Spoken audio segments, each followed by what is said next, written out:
Leave 'em laughing when you go, and if you care, don't let them know. Don't give yourself away. I've looked at life from both sides now, from give and take, and still somehow it's love's illusions I recall. I really don't know love at all.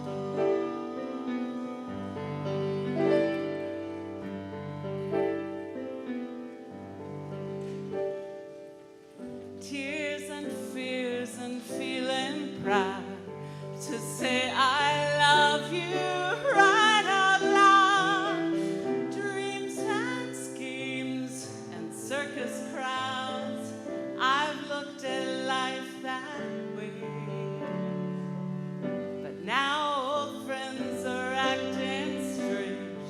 They shake their heads, they say I've changed. Well, something's lost, but something's gained in living every day.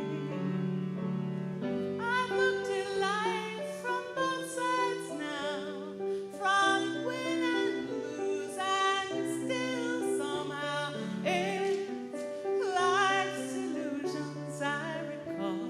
I really don't know life.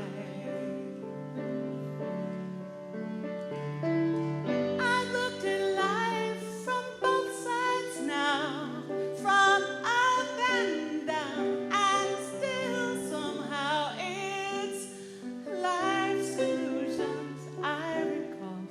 I really don't know life at all.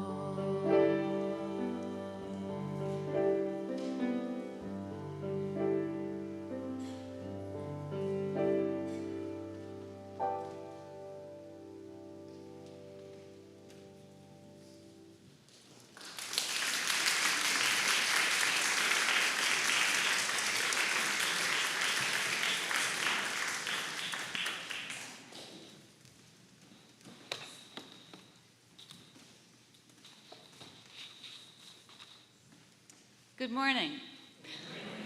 I'm Laurel Brooks. I'll be your worship associate today. And I'd just like to say, sort of spontaneously, that this is my last service at which I will be a worship associate. I have absolutely loved it. I've loved talking to everybody. I've loved working with the worship associates in my group. It's been such a joy. So thank you all.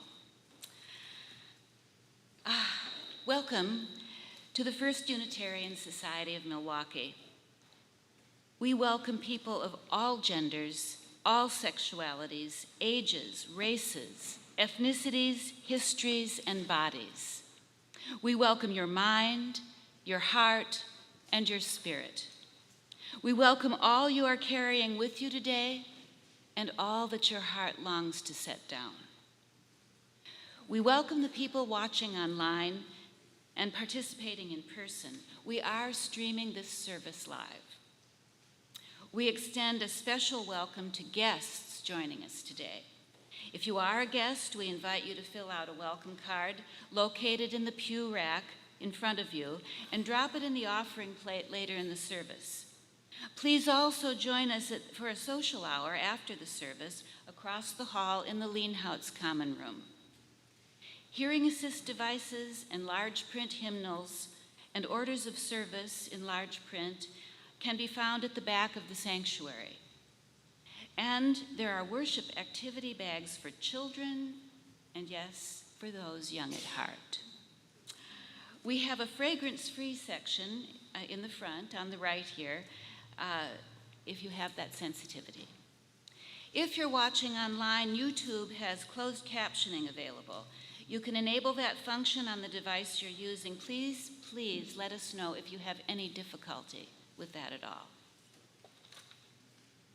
I'm sure you won't be surprised to know that you will be listening to poems throughout this service. Paul and Sally have created a handout list of all the poems and poets that they'll present. You can pick it up in the common room after the service. At that same table in the common room, you'll be able to visit with someone who participates in the weekly UU Poetry Contemplation Group here at First Church, and you can find out how to join. I ask you to join me in the affirmation of our mission. We gather to nurture the spirit, engage the mind, and inspire action.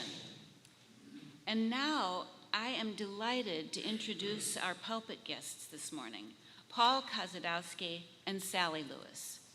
Many of you already know Paul and or Sally, but if you don't, please consider this the beginning of a lovely acquaintance. Paul Kosidowski is a freelance arts writer who's been a member of First Church since 2008.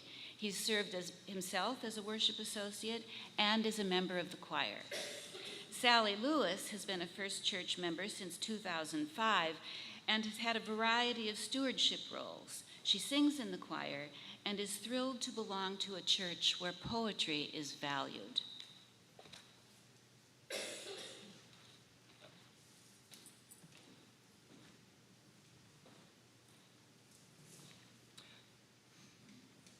Good morning. Does this mic sound appropriate? Okay. Our opening words are from Pablo Neruda, an internationally celebrated poet from Chile. In the poem, he talks about the time he fell in love with poetry.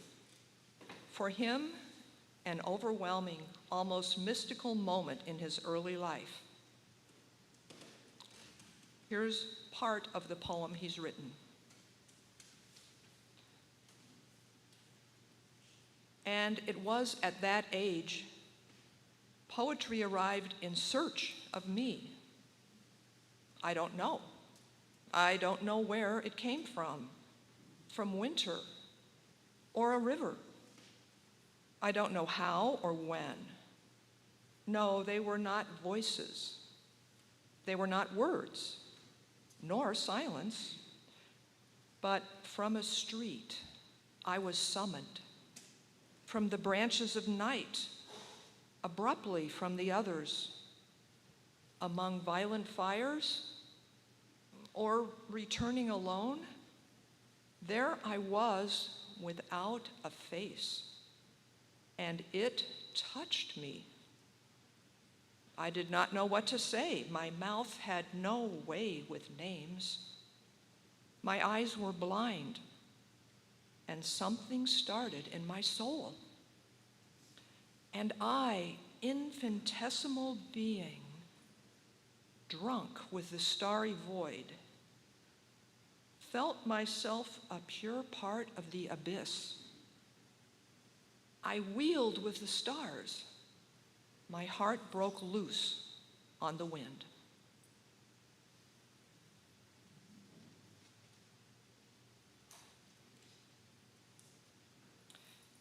And now please rise for our opening hymn. In body or spirit, join us in singing hymn 112, Do You Hear? Hear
I invite you now to enter into time of meditation and reflection, followed by shared silence, followed by singing hymn number 123, Spirit of Life, while seated. Feel free to adjust yourselves into a position that feels comfortable. Settle into your seat, relax. Feel free to soften your gaze or close your eyes, whatever helps you to center yourself, and bring your attention to your breathing. Today's spoken meditation is by the poet Joy Harjo, member of the Muskogee Creek Nation and a former U.S. Poet Laureate. It's called Eagle Poem. To pray, you open your whole self to sky, to earth, to sun, to moon, to the one whole voice that is you. And know there is more that you can't see, can't hear, can't know except in moments steadily growing and in languages that aren't always sound, but other circles of motion. Like eagle that Sunday morning over Salt River, circled in blue sky in wind, swept our hearts clean with sacred wings. We see you, see ourselves, and know that we must take the utmost care and kindness in all things. Breathe in, knowing we are made of all this, and breathe, knowing we are truly blessed because we were born, and die soon within a true circle of motion, like eagle rounding out the morning inside us. We pray that it will be done in beauty. In beauty.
Why might we turn to poetry to find solace, comfort, joy in particularly poignant moments of life? Unlike the listings of categories found in self-help books, unlike the lengthy examinations of plot and character found in novels and plays, one often finds in poetry an idea distilled to its very essence. We have, on occasion, experienced these moments together in this very room, hearing the stories of our fellow members. And we have found our heartstrings plucked and felt a chord being struck in that moment. We know someone is there with us. We're not standing alone at a crossroads or on a desolate plain. We hear words that have been written on our hearts all this time, unrecognized, until someone sets them to music in a key that we can sing. The following poem takes me back to a time when we did not rely on California or South America to bounce our strawberries and peaches all the way to the Midwest at all times of the year. Like so many of the moments we treasure, fruits had their seasons, and the hot July summers belonged to peaches. As the strawberries went dormant for the year and the red stains faded from our fingers, we were lifted up by the joy of peaches. Arriving crate after crate in that hottest summer month to perfume the dimness of our utility porch for as long as their season lasted. Delicious, ephemeral, precious, until that season too lived only in memory. The following poem is entitled From Blossoms by Lee Young Lee. From blossoms comes this brown paper bag of peaches we bought from the boy at the bend in the road where we turned toward the signs painted peaches. From laden boughs, from hands, from sweet fellowship in the bins, comes nectar at the roadside, succulent peaches we devour, dusty skin and all, comes the familiar dust of summer, dust we eat. Oh, to take what we love inside, to carry within us an orchard, to eat not only the skin, but the shade, not only the sugar, but the days, to hold the fruit in our hands, to adore it, then bite into the round jubilance of peach. There are days we live as if death were nowhere in the background. From wing to wing, from blossom to impossible blossom, to sweet, impossible blossom.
going to be using this microphone.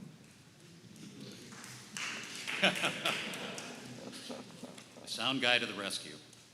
Thank you for figuring that out, Mr. Sound Guy. Thank you, Teresa. Poetry is terrifying, right?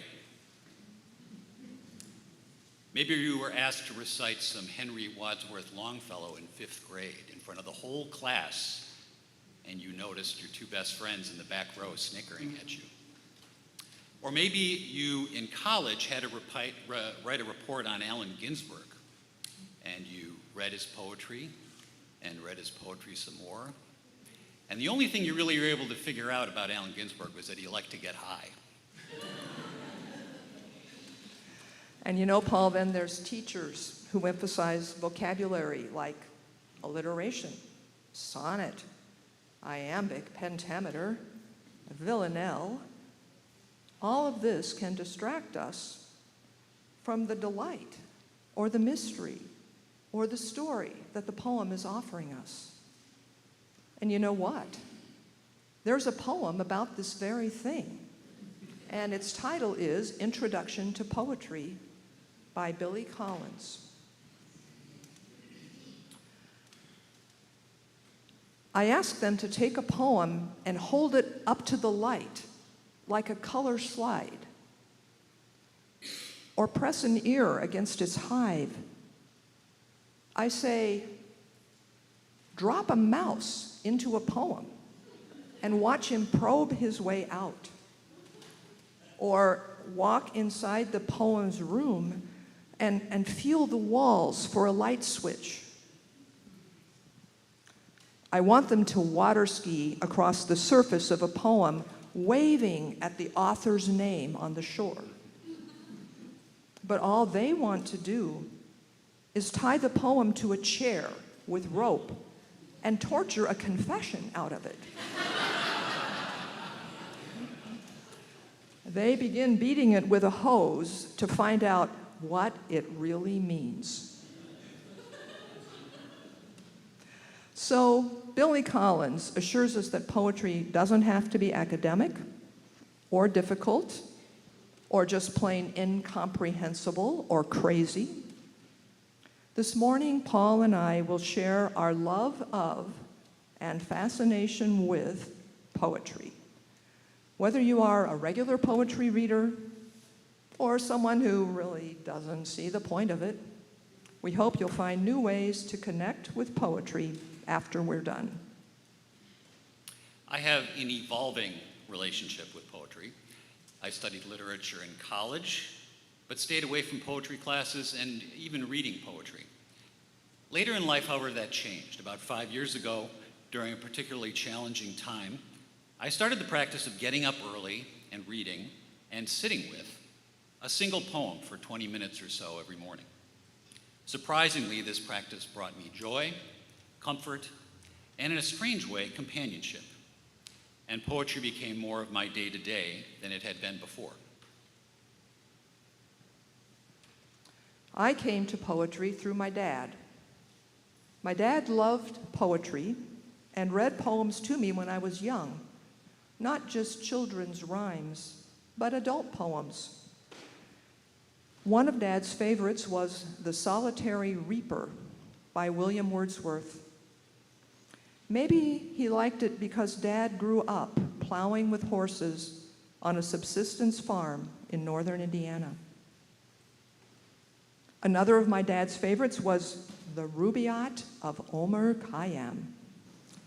The mysterious title fascinated me, and the book itself that he had was tiny.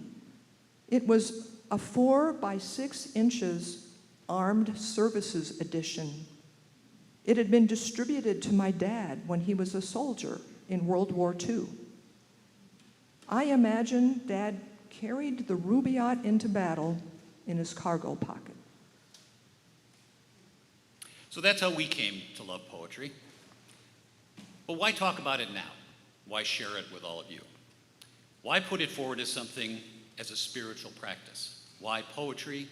Why now? We think poetry is particularly important today because it is slow, and we live in fast times. Our attention spans have been whittled down over the years with technology and habits that make life whiz by in a blur. Poetry isn't about speed or getting the gist of something. It's not about LOLs or OMGs. It demands that we consider it word by word by word, and it rewards us for that attention. In a terrific book by Matthew Zapruder, he explains the value of the slow read. Matthew Zapruder says, "I have a tendency to want to race through things, to get to the point or to the end, to find out who the murderer was or what the key points are. But you can't read poetry that way.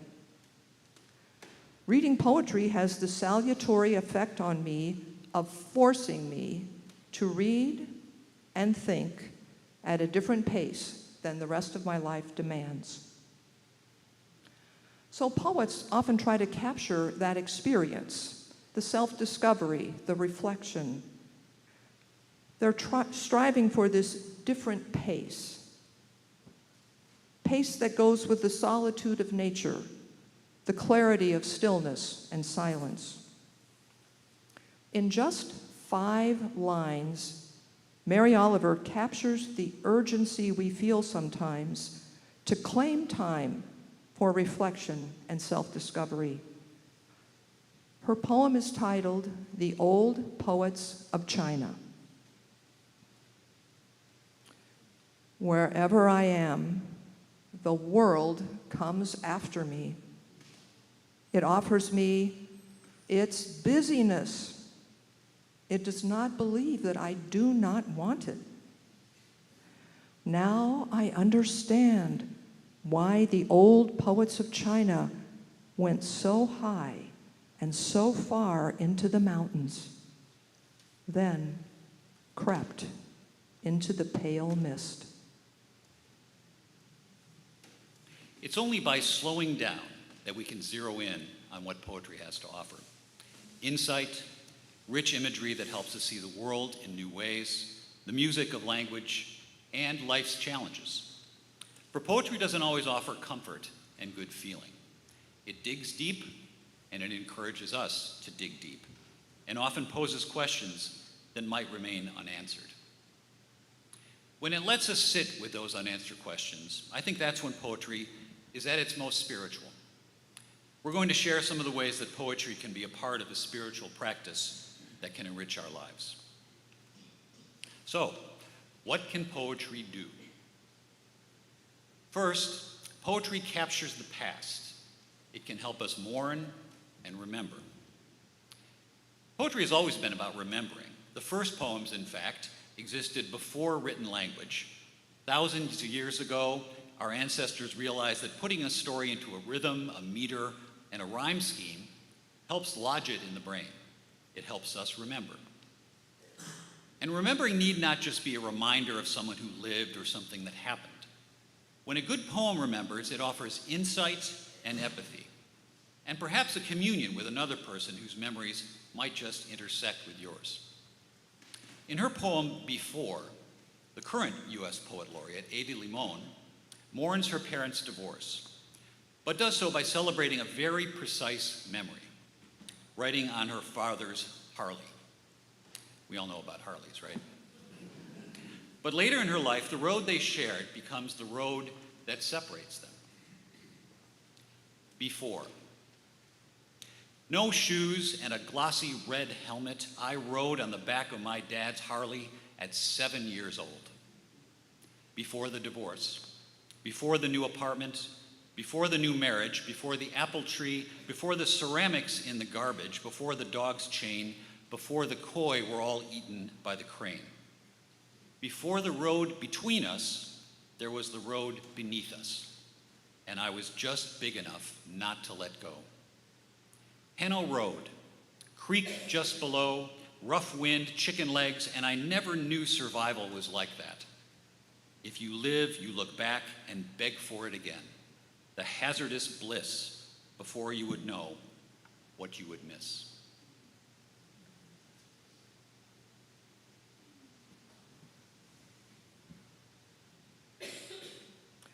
So the poet Robert Hayden remembers his father in a different way. He reflects on the hardships and sacrifices of his father's life and realizes too late how his father communicated his love for his son. Remembering isn't always a joyful motorcycle ride. Here is Robert Hayden's poem titled "Those Winter Sundays." Sundays, too, my father got up early and put his clothes on in the blue-black cold. Then, with cracked hands that ached from labor in the weekday weather, made banked fires blaze. No one ever thanked him. I'd wake and hear the cold splintering, breaking. When the rooms were warm, he'd call, and slowly I would rise and dress, fearing the chronic angers of that house. Speaking indifferently to him, who had driven out the cold and polished my good shoes as well. What did I know? What did I know of love's austere and lonely offices? What else can poetry do? It can celebrate the present and recognize and delight. Poetry can firmly root us in the world of now, translate it into words, and help us see ourselves and our surrounding in new and often surprising ways. I bet each of us has walked the neighborhood after a rainstorm, but did we slow down to really see the colors and rain puddles and begin to wonder? William Carlos Williams shows the importance of being aware of the present moment in his poem, The Red Wheelbarrow. So much depends upon a red wheelbarrow glazed with rainwater beside the white chickens. Alfred Lord Tennyson was captivated by a different kind of memorable scene, more majestic, an eagle perched high on a cliff. The eagle. He clasps the crag with crooked hands, close to the sun in lonely lands, ringed with the azure world he stands. The wrinkled sea beneath him crawls. He watches from his mountain walls, and like a thunderbolt, he falls.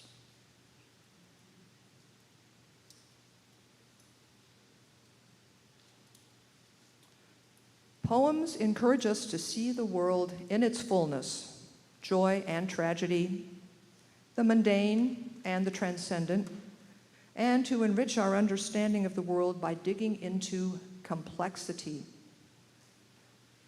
Jane Hirschfield is one of my favorite poets, and she also writes about poetry and its place in the world. Like Joni Mitchell, she wants us to look at life from both sides, or even a multitude of sides.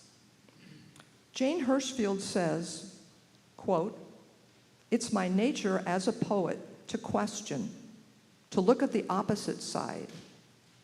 I believe that the best writing does this. It tells us that where there is sorrow, there will be joy. Where there is joy, there will be sorrow. The acknowledgement of the full, complex scope of being is why good art thrills us. Acknowledging the fullness of things is our human task. Maybe like me, you get overwhelmed, exhausted with the ongoing, conflicting demands for our attention, the push and pull, the almost absurd mix of everyday joys against global tragedies. Clint Smith has written a poem about this entitled All at Once. The poem goes back and forth, contrasting and capturing the dynamic of the 21st century. Here is part of his poem.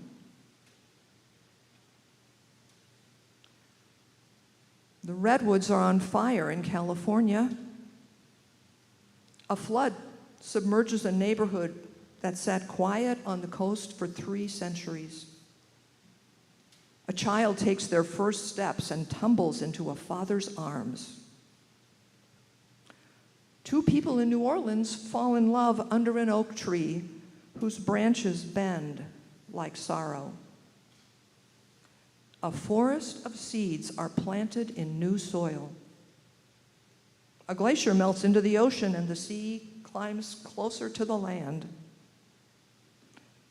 A man comes home from war and holds his son for the first time. A man is killed by a drone that thinks his jug of water is a bomb. And sometimes poetry can celebrate the simple stuff of real life, elevating mundane moments. Here's an excerpt from Patrick Phillips' Jubilate Civitas, a poem about a slice of New York pizza. I will consider a slice of pizza. For rare among pleasures in Gotham, it is both exquisite and blessedly cheap. For its warmth is embracing, its smell the quintessence of hope. For its makers speak many tongues. For they smile at each other's jokes, grasping great handfuls of cheese. For their corded forearms reach deep into the oven with a long-handled paddle, giving each pie with a flick its requisite spin. For heat bubbles and blisters and browns the miraculous crust. For time passes slowly, awaiting a slice, and reminds us how sweet it is to be alive at this moment on earth. For you can fold it in half like a taco and eat it while standing or driving or walking and working your phone. For it has nourished our children and soothed many sorrows. For in a time of deceit, it is honest and upright, steadfast and good, beloved and modest and known. For that, to us, it is home.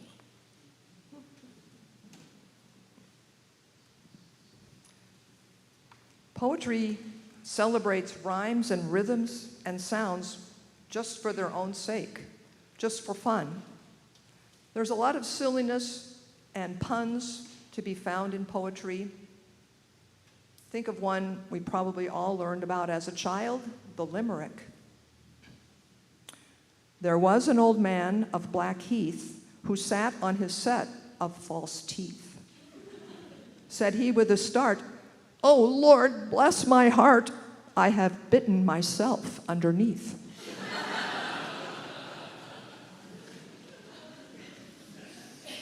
And then there's Ogden Nash with a poem about the octopus. Tell me, O octopus, I begs, is those things arms or is they legs? I marvel at the octopus. If I were thou, I'd call me us. So finally, after the past and the present, poetry also looks to the future. It can inspire us, activate us. It can remind us of the tasks ahead. It helps us think of our own lives as part of a web that can vibrate and change, even with the slightest gesture. Poetry does this first and foremost by simply capturing the beauty of the world. Poetry can help us connect with the world by opening our senses to the sweet aroma of a bag of fresh roadside peaches, or to the glory of an eagle perched high above us. Poetry can help us hold on tight to everything around us to keep us infatuated with the world. The poet Christian Wyman says, quote, "In the end, we go to poetry for one reason, so that we might more fully inhabit our lives and the world in which we live them, and that if we more fully inhabit these things, we might be less apt to destroy them. Inhabiting the world can be sorrowful, rooted in a love that mourns loss and is sometimes alarmed at our own ignorance and inaction. Jane Hirschfield has a poem entitled, "Let Them Not Say." This poem brings us face to face with our failings, our losses.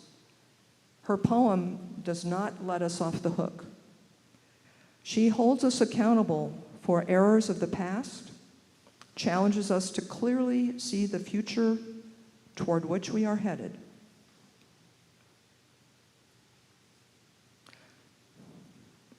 Let them not say.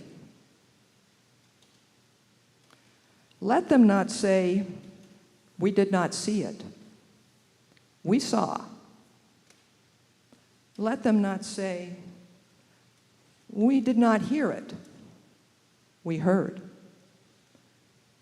Let them not say, "They did not taste it. We ate. We trembled." Let them not say, "It was not spoken, not written." We spoke. We witnessed with voices and hands. Let them not say, "They did nothing." We did not enough. Let them say, as they must say something, "A kerosene beauty. It burned." Let them say, "We warmed ourselves by it, read by its light, praised, and it burned." As Hirschfield said in an interview, "We will not save the earth and all the things upon it because it is a good idea. We will save this earth and its beings because we love it." But with that challenge, poetry can also offer hope. By focusing on the real and the everyday, it connects us to the world, helps us avoid falling into negativity and despair, and helps us see the simplicity of human decency in its face. For Naomi Shihab Nye, the response is quite simple. This is her poem called "Kindness." Before you know what kindness really is, you must lose things. Feel the future dissolved in a moment, like salt in a weekend broth. What you held in your hand, what you counted and carefully saved, all this must go so you can know how desolate the landscape can be between the regions of kindness. How you ride and ride thinking the bus will never stop, the passengers eating maize and chicken will stare out the window forever. Before you learn the tender gravity of kindness, you must travel where the Indian in the white poncho lies dead by the side of the road. You must see how this could be you, how he too was someone who journeyed through the night with plans and the simple breath that kept him alive. Before you know kindness as the deepest thing inside, you must know sorrow as the other deepest thing. You must wake up with sorrow. You must speak it till your voice catches the thread of all sorrows, and you see the size of the cloth. Then it is only kindness that makes sense anymore. Only kindness that ties your shoes and sends you out into the day to gaze at bread. Only kindness that raises its head from the crowd of the world to say, "It is I you have been looking for," and then goes on with you everywhere like a shadow or a friend.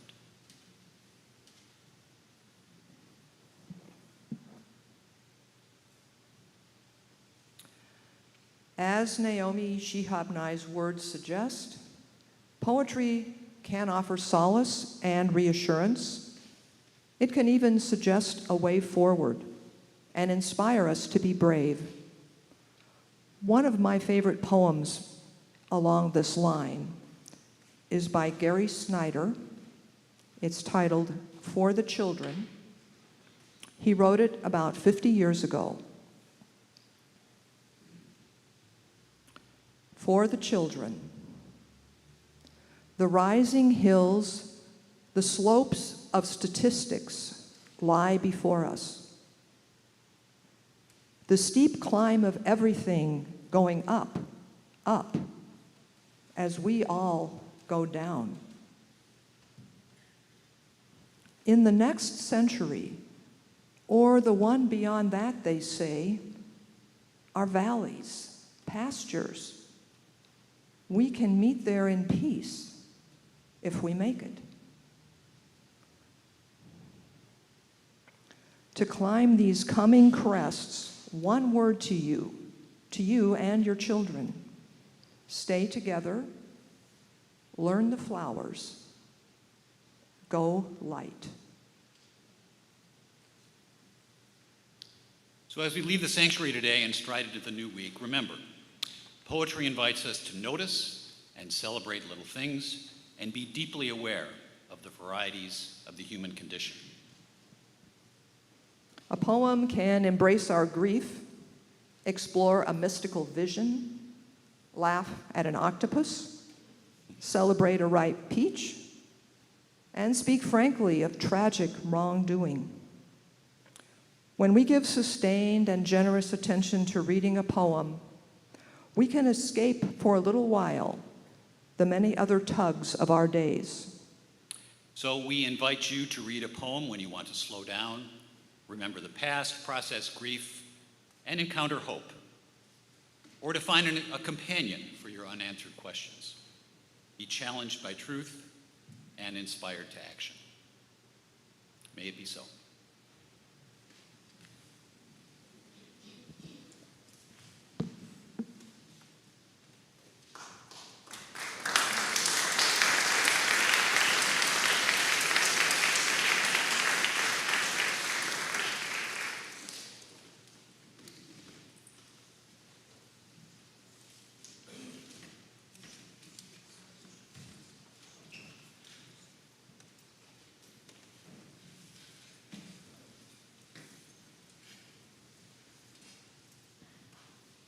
This summer, we share 50% of all non-pledge cash in our offering plate.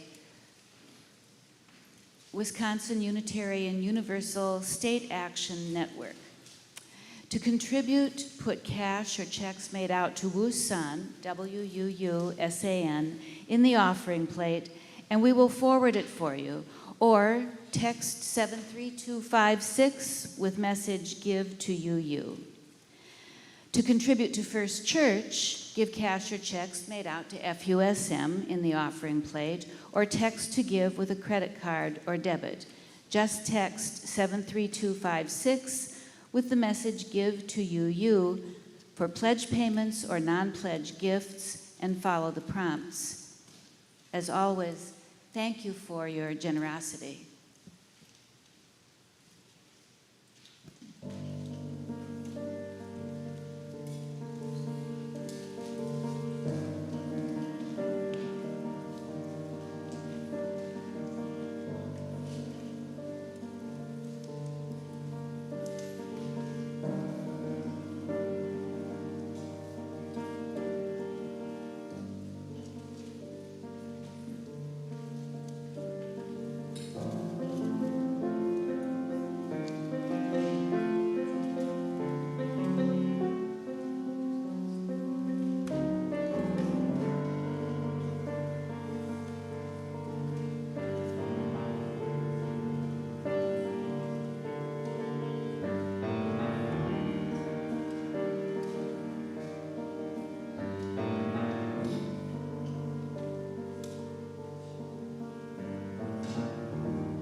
Our closing words today are from the poet Gail Onion.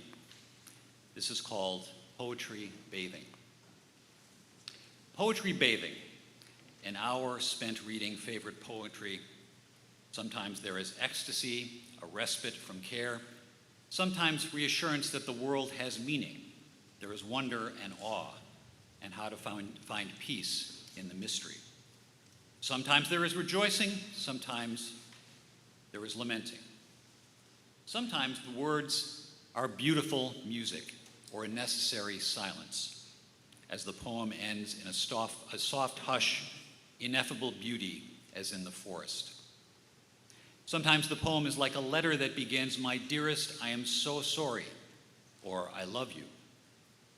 Even on days when I do not have an hour for a full poetry bath, a sponge bath made of haiku or one precious line or two, murmured over and over again, restores the deep breath that calms, recalls what is of value, melts the knots of doubt.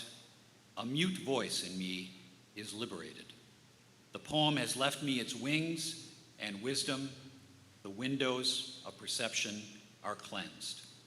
I sing myself awake again.